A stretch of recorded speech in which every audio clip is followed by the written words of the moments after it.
Perkenalkan, nama saya Erwin Hindani. Saya dari kelas 12 MIPA 2. Pada kesempatan ini, saya akan membawakan materi tentang induksi Faraday. Baik, kita masuk pada hukum Faraday. Hukum induksi elektromagnetik Faraday terdiri dari dua hukum. Hukum pertama menggambarkan induksi GGL dalam konduktor, dan hukum kedua mengukur GGL yang dihasilkan dalam konduktor. Nah, hukum pertama induksi elektromagnetik Faraday. Penemuan dan pemahaman induksi elektromagnetik didasarkan pada serangkaian eksperimen panjang yang dilakukan oleh Faraday dan Henry. Dari pengamatan eksperimental, Faraday menyimpulkan bahwa GGL diinduksi ketika fluks magnet melintasi kumparan berubah terhadap waktu. Oleh karena itu, hukum induksi elektromagnetik pertama Faraday menyatakan sebagai berikut. Setiap kali sebuah konduktor ditempatkan dalam medan magnet yang bervariasi, gaya gerak listrik diinduksi. Jika rangkaian penghantar tertutup, maka timbul arus yang disebut arus induksi. Kemudian, hukum kedua induksi elektromagnetik Faraday. Hukum kedua induksi elektromagnetik Faraday menyatakan bahwa GGL induksi pada suatu kumparan sama dengan laju perubahan hubungan fluks.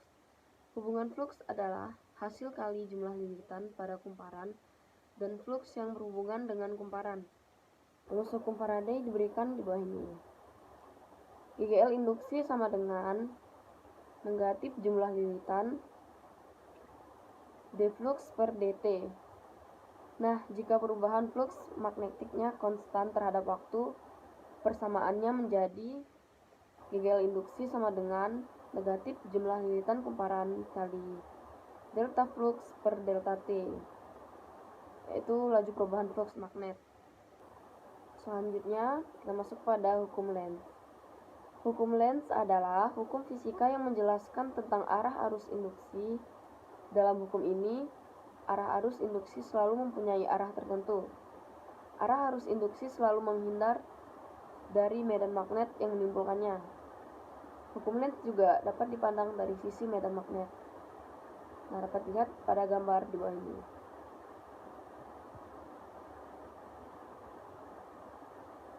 GGL induksi pada loop kawat. GGL induksi dapat disebabkan oleh adanya perubahan luasan bidang kumparan. Besar GGL induksi dihitung dengan penurunannya dihasilkan persamaan berikut, yaitu GGL induksi sama dengan induksi magnet dikali panjang penghantar dikali kecepatan gerak penghantar dikali sin theta. Kemudian ada induktansi diri. Induktansi diri adalah sifat dari sebuah kumparan atau penghantar listrik yang menghasilkan medan magnetik sendiri saat arus listrik mengalir melaluinya. Jadi ketika ada arus listrik yang mengalir melalui kumparan atau penghantar listrik, medan magnetik akan muncul dan memengaruhi aliran arusnya sendiri. Induktansi diri juga menyebabkan timbulnya GGL induksi. GGL induksi adalah tegangan listrik yang muncul di sepanjang penghantar listrik ketika medan magnetik berubah melintasinya. Nah, di bawah ini ada 3 persamaan. Yang pertama,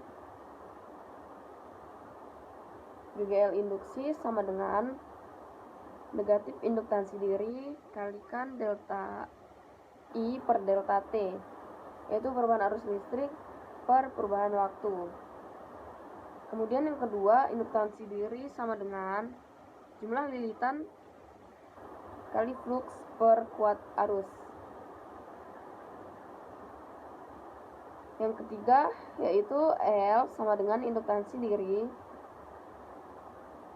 sama dengan mu 0 kali N kuadrat atau jumlah lilitan kuadrat dikalikan luas penampang per panjang kumparan. Induktansi silang. Induktansi timbal balik dapat terjadi apabila dua kumparan didekatkan, yaitu kumparan primer dan kumparan sekunder. Apabila di arus primer terjadi perubahan arus, pada kumparan primer juga terjadi perubahan flux magnetik. Tidak hanya pada kumparan primer, pada kumparan sekunder pun juga akan terjadi perubahan flux magnetik. Hal ini berlaku juga pada sebaliknya. Nah, di sini ada sebuah gambar juga persamaannya. Baik, lanjut aplikasi induksi Faraday dalam produk teknologi. Yang pertama ada generator listrik. Dengan adanya generator, keperluan akan energi listrik menjadi terpenuhi. Apalagi energi listrik merupakan energi yang sangat mudah diubah menjadi energi lain. Generator arus listrik mengubah energi mekanik menjadi energi listrik. Prinsip kerjanya merupakan kebalikan dari motor listrik yang sudah dipelajari pada bab gaya Lorentz. Nah, di sini ada sebuah gambar. Diagram sederhana dari generator arus listrik bolak-balik. Rotor atau armatur berupa silinder dililit oleh kawat dan berada di dalam medan magnet yang dihasilkan oleh magnet tetap, UKS. Setiap ujung kawat dihubungkan ke sebuah cincin luncur yang terpisah. Setiap cincin berhubungan dengan sikat-sikat yang berfungsi sebagai penghubung ke rangkaian luar, misalnya lampu. Nah, yang kedua, transformator atau trafo. Selain generator, alat yang bekerja berdasarkan prinsip Faraday adalah transformator atau trafo. Trafo adalah alat untuk menaikkan atau menurunkan tegangan listrik bolak-balik.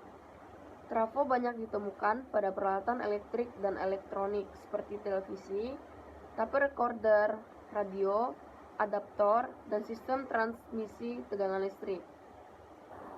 Sebuah trafo terdiri atas dua buah kumparan, yaitu kumparan primer dan sekunder, dengan inti besi di dalamnya, seperti diperlihatkan pada gambar berikut. Nah, prinsip kerja trafo sebagai berikut.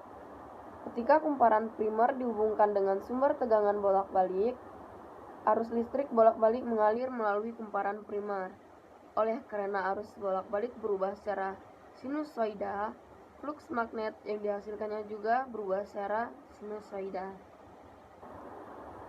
Nah, ada dua jenis trafo, yaitu yang pertama, trafo step up untuk menaikkan tegangan dengan ciri Ns, jumlah lilitan sekunder,